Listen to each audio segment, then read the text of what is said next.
Hello and welcome to Rankers IAS test series में।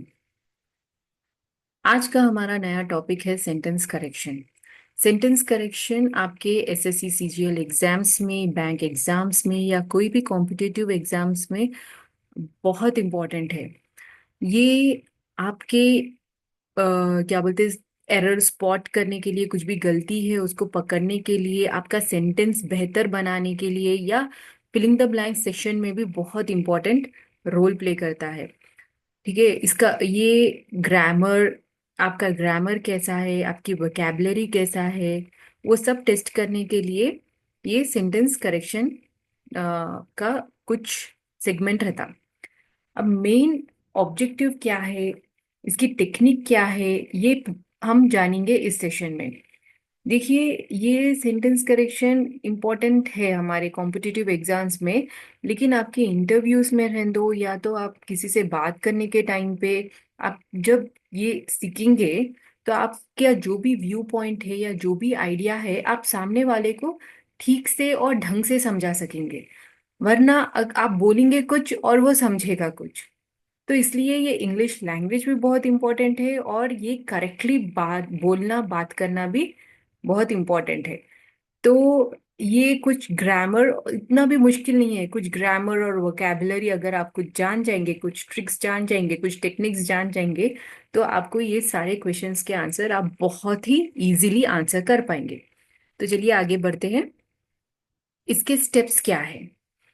पहले तो आप सेंटेंस जो भी उन्होंने देते, जो भी क्वेश्चन रहता, उसको बहुत ही केयरफुली पढ़ना है और आइडेंटिफाई करना है, पहचानना है कि उसमें सब्जेक्ट क्या है, वर्ब क्या है और ऑब्जेक्ट ऑफ द सेंटेंस क्या है।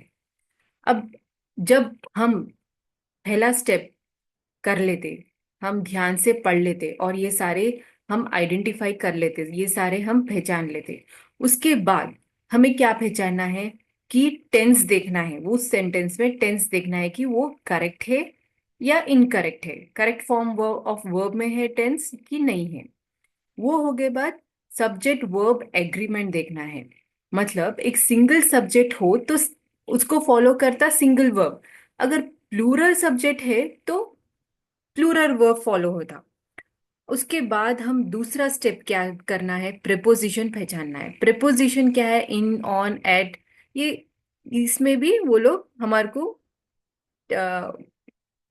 इसमें भी हम वो लोग हमारे को थोड़ा सा फूल करने की कोशिश करते, तो हम इसको भी पकड़ना है कि भाई ये इन और ऑन में गलती हो गई। ठीक है। Articles, A and the, pronunciations देखना है, सॉरी प्रोनाउन देखना है, इनकरेक्ट यूज ऑफ प्रोनाउन और पैसिव प्रोनाउन, पंचुएशंस देखना है और वर्ड चॉइस इसमें देखना है। लाइक जैसे कि एफेक्ट हो गया, इफेक्ट के बदले ये एफेक्ट है, ये इफेक्ट है। ये इफेक्ट का मतलब क्या है? इसका मतलब है कि अम, एक इन्फ्लुएंस। इन्फ्लुएंस मतलब आप कोई बुक पढ़े समझो, वो बुक से आप क्या होते, प्रभावित हो जाते।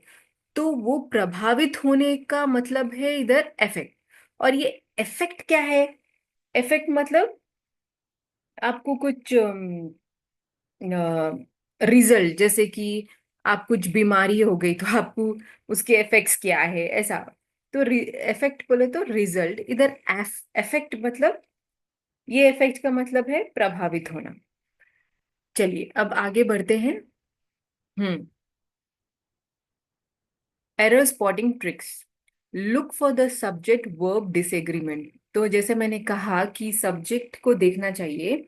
अब जैसे कि फॉर एग्जाम्पल इधर है, the quality of apples are not good. मतलब इधर एप्पल्स है, तो भाई ये तो प्लूरल हुआ, तो हम आर डाल देते बोल के एक बोल सकते आप, लेकिन नहीं डाल सकते। क्यों नहीं डाल सकते? क्योंकि ये भले ही एप्पल्स इन द नेचर है, ठीक है, एप्पल्स है, लेकिन इसका मतलब क्या है? आप एक एप्पल के बारे में बात कर रहे, आप एक एप्पल के बारे में बात कर रहे कि उसकी क्वालिटी अच्छी नहीं है। ठीक है। तो इसलिए एप्पल्स के बाद इज आता, नहीं आर नहीं आता। वैसे ही आइडेंटिफाई ये redundant words. He returned back from London. तो आप वैसे ही बोल रहे कि उन्होंने वापस आ गए, तो उन्होंने वापस वापस आ गए फ्रॉम लंदन बोल के बोल रहे नहीं। एक बार रिटर्न का मतलब है वापस आ जाना, फिर से बैक की लगाने की उसको जरूरत नहीं है। ही रिटर्न फ्रॉम लंदन काफी है। ही रिटर्न बैक, अरे रिटर्न का मतलब बैक ही तो आएंगे, कहाँ जाएंगे। Okay next, commonly confusing words. तो ये थोड़ा सा कंफ्यूजिंग होते, आप अगर ध्यान दिए तो ये कंफ्यूजिंग नहीं रहते। जैसे कि ये है, जैसे कि मैंने कहा था अभी इफेक्ट के बारे में मैंने आपको डिफरेंस बताया था। ठीक है, इफेक्ट, EFFECT, इफेक्ट एक नाउन है। इफेक्ट का मतलब क्या है, रिजल्ट, रिजल्ट या कुछ भी आउटकम है एक्शन का, तो वो है इफेक्ट। ये क्या है, एफेक्ट, AFFECT, एफेक्ट, एफेक्ट का मतलब इन्फ्लुएंस, इन्फ्लुएंस होना या कॉज होना, जैसे कि प्रभावित, हिंदी में प्रभावित कहते हैं। ठीक है, ये है, ये दोनों में डिफरेंस। अब इधर है एडवाइस। अब इधर एडवाइस का मतलब क्या है, एक चीज है। ठीक है, ये चीज करने के लिए, he gave a good advice, मतलब उन्होंने कुछ करने के लिए बोले, तो वो एडवाइस है, एक चीज करने के लिए बोले। She advised me to study well. इधर क्या है, एडवाइज्ड बोलता मैं कि एक्शन लेना है इधर। ठीक है, तो ये एडवाइस और ये एडवाइस में फर्क है।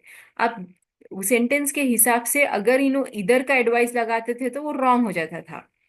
ADISED, ADVISED अगर इधर लगाते थे तो वो गलत होता था, क्योंकि इसका मतलब क्या है, एडवाइस का मतलब क्या है, एक्शन। ठीक है, और एडवाइस का मतलब क्या है, कुछ करने के लिए, थिंग है वो एक।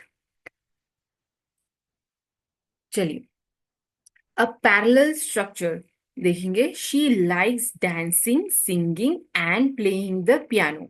तो ये करना पसंद है उनको, ये करना पसंद है और ये करना पसंद है। लेकिन हम ये नहीं लिख सकते she like dancing, singing and to play the piano, नहीं, प्लेइंग द पियानो सही रहेगा। अब active versus passive voice. She wrote a letter, the letter was return by her. ये है एक्टिव वॉइस की, कर रहा, शी उन्हों कर रहे, शी रोट अ लेटर। अब पैसिव वॉइस क्या है, किसी मतलब किसी और से बुलवा, पैसिव वॉइस का मतलब, पैसिव वॉइस में कैसे लिख सकते, the letter was return by हर।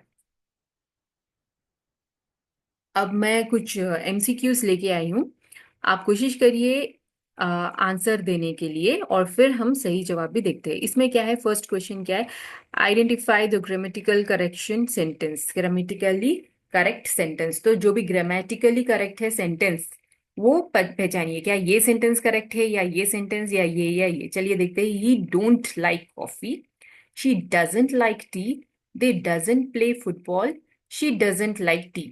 तो इसमें से कौन सा सही है, सही जवाब है शी डजेंट लाइक टी। मतलब इसका मतलब क्या है, क्यों आया ये डजेंट, क्योंकि शी इज ए सिंगुलर, तो शी क्या है, सिंगुलर है, and doesn't is A correct form of the verb. तो ये डजेंट क्या है, करेक्ट फॉर्म है, शी सिंगल है तो उसके उसको फॉलो करेगा डजेंट, डोंट ये नहीं आता। Choose the correct sentence, improvement. तो इसमें क्या है, the boy is enough strong to lift the box.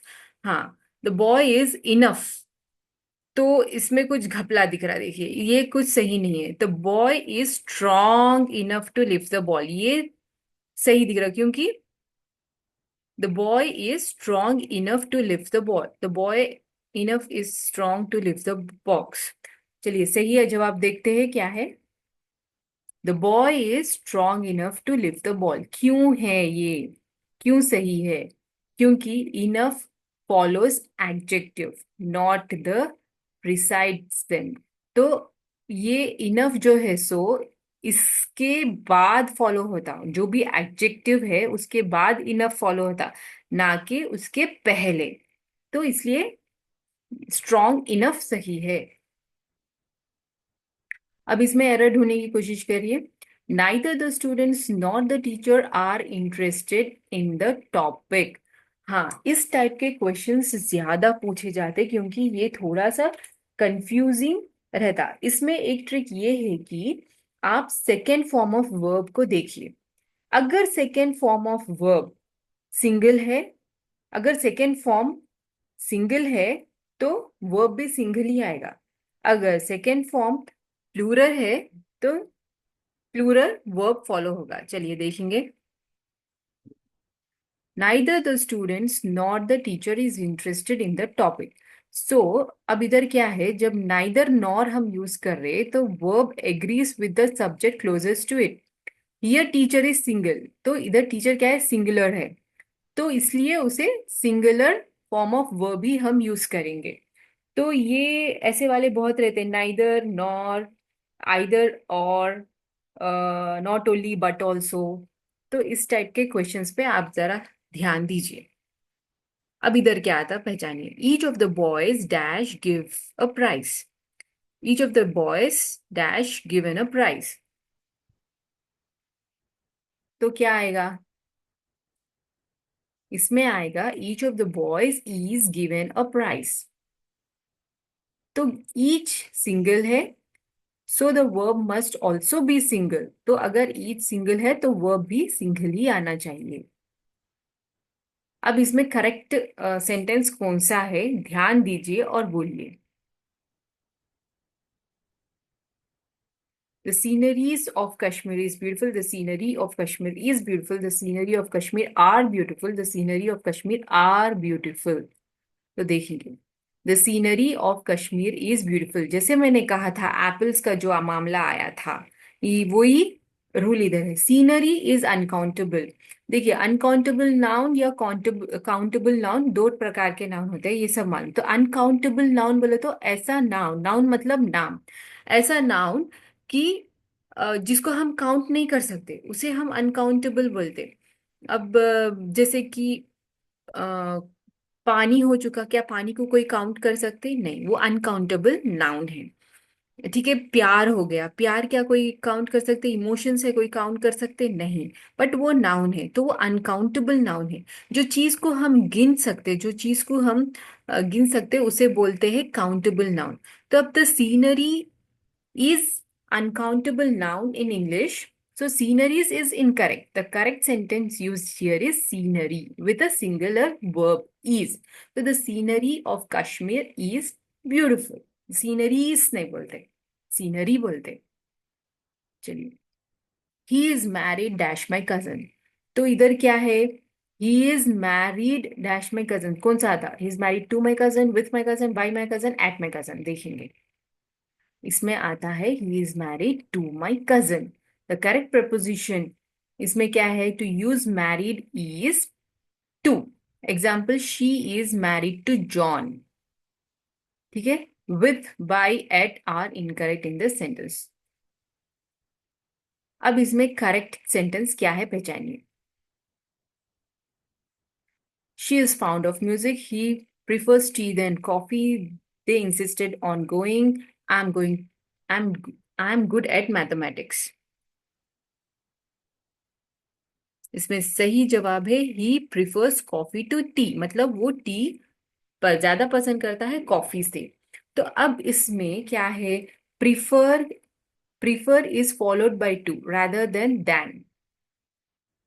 जब दो चीजों को कंपेयर करते हम तो हम ये यूज करते। ठीक है, I prefer books to movies, मतलब मैं ज्यादा बुक्स पढ़ना चाहता हूँ मूवीज देखने से ज्यादा।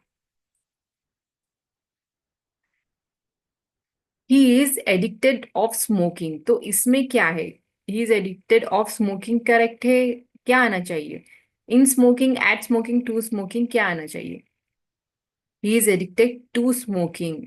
तो द करेक्ट प्रपोजिशन क्या है, एडिक्शन के बाद क्या है, टू। अब इसमें एरर क्या है, स्पॉट करिए, पहचानिए कि इसमें एरर क्या है। One of my friend is coming today, इसमें एरर क्या है, वन है, ऑफ माई फ्रेंड है, या इज कमिंग है, या कोई भी एरर नहीं है। इसमें सही जवाब है फ्रेंड विद द फ्रेंड्स। तो फ्रेंड्स बोल के नहीं लिखना है, एस नहीं लगाना है, फ्रेंड लिखना है। One of my friend is coming today. ठीक है, चलिए, जैसे कि इसमें और एक एग्जांपल है, one of my teachers is very kind. ठीक है, तो इधर टीचर्स की जरूरत नहीं है, teacher, one of my teacher बस। अब इसमें करेक्ट सेंटेंस क्या है पहचानिए। I am looking forward to meet you है, या I am looking forward to meeting you है, I am looking forward meet you, I am looking forward to met you, I am looking forward to meet you. अब क्यों है, जो phrase है look forward to, वो हमेशा follow करेगा verb plus ING से। ठीक है, अब जैसे कि लुकिंग फॉरवर्ड टू एक नाउन है, उसको I am looking forward to meeting you आएगा। She is looking forward to travelling next summer, तो वर्ब प्लस आईएनजी आएगा। चलिए, he has been working hard for past few years but he still isn't able to achieve success। तो इसमें क्या correction करना चाहिए, किधर गलती है, कौन से पार्ट ऑफ द सेंटेंस गलत है। he has been working hard for the past few years but he still isn't able to achieve success। तो इसमें सही कहाँ आना चाहिए, hasn't able to achieve, but he still isn't able नहीं आना चाहिए, हैजंट एबल टू अचीव आना चाहिए। तो ये प्रेजेंट टेंस है, तो इसलिए with the phrase hasn't and the verb been able to indicating the ongoing struggle that started in the past and continued to the present. तो ये अभी भी कंटिन्यू हो रहा कि उसको सक्सेस अभी भी नहीं मिल रही, तो हैजंट नहीं, ये आना चाहिए hasn't been able to achieve, मतलब अभी भी उसको सक्सेस नहीं मिली, अभी भी वो कोशिश उसकी जारी है। The teacher has given the homework to the student every day। The teacher has given the homework to the student every day। तो इसमें सही क्या आएगा, The teacher has given the homework to the student every day। तो given नहीं आता, gives आता। The teacher has gives, the teacher has give the homework to the student every day। तो ये हर दिन की बात है, every day suggests that the action is habitual। तो every day मामूल की बात है ये। The present tense gives should be used for the replaced action rather than present perfect tense। अब ये बोलिए, she has completed her assignment since yesterday। तो इसमें क्या गलती है, इसमें सिंस yesterday आना चाहिए।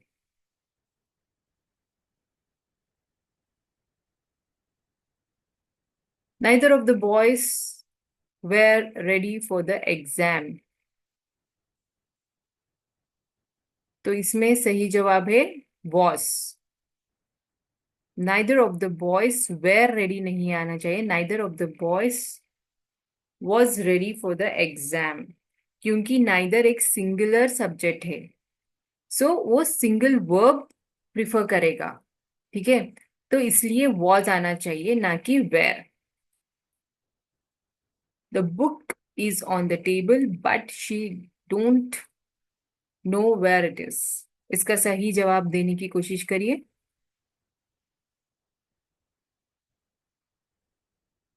does not know, इसका सही जवाब है don't know नहीं आता, does not know आएगा।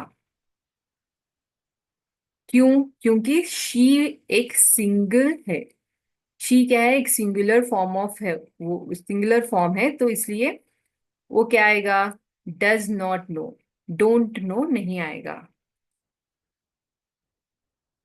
She is good in playing football, इसका सही जवाब देने की कोशिश करिए। इसका सही जवाब है he is good in playing football. Good at playing football है, इन नहीं है। मैंने कहा था ना इन, एट, ऑन, जी हाँ, ये वही सवाल, उससे ही रिलेटेड सवाल है। तो गुड एट प्लेइंग फुटबॉल, इसका आंसर देने की कोशिश करिए। I can hardly wait to meet him. Who I have who I have heard a lot about.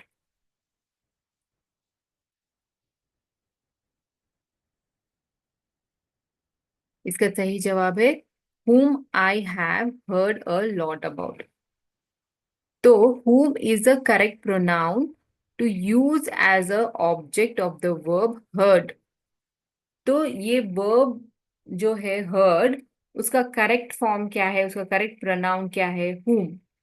तो इसलिए whom आएगा. who is a subject pronoun, तो who नहीं आएगा, while whom is used for the object. इसका जवाब दीजिए. I'll meet you at the station after I finish my work. इसका सही जवाब है आफ्टर फिनिशिंग. जब हम दो एक्शनों की बात करते हैं तो हम सेकेंड एक्शन को देखते हैं. The second one doesn't need to have future auxiliary verb. After finishing is the correct form of use here. तो फिनिशिंग आएगा after finishing. Neither the girl have finished their homework. तो has आएगा, have finish आएगा, has finish आएगा या have finish आएगा. इसका सही जवाब है हैज फिनिश. चलिए अब आखिरी क्वेश्चन का आंसर दीजिए.